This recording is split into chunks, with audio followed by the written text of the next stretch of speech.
विठ्ठल बर्वे जणू माणुसकीचा मळाच. खूप वर्षांनी एका कार्यक्रमात माझा जुना वर्ग मित्र भेटला, विठ्ठल बर्वे.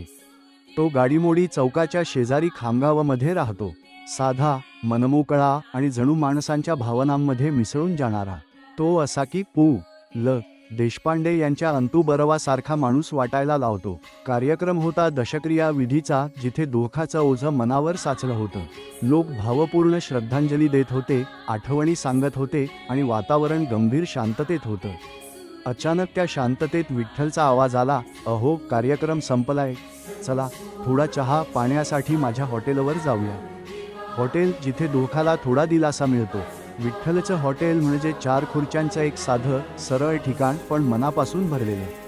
तिथे वाफाळता गरम गरम चहा आणि ताज्या वडापावाचा सुवास पसरला. चहा आणि वडापावची त्या साध्या वाटीमध्ये असलेली माणुसकी आणि प्रेमाची झलक वेगळीच होती.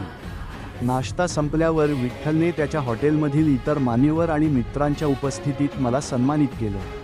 त्या सन्मानाच्या क्षणी मन भरून आलं. हा सन्मान फक्त शब्दांनी नव्हता, तर माणसाच्या माणुसकीने, आदराने आणि नात्याने भरलेला होता.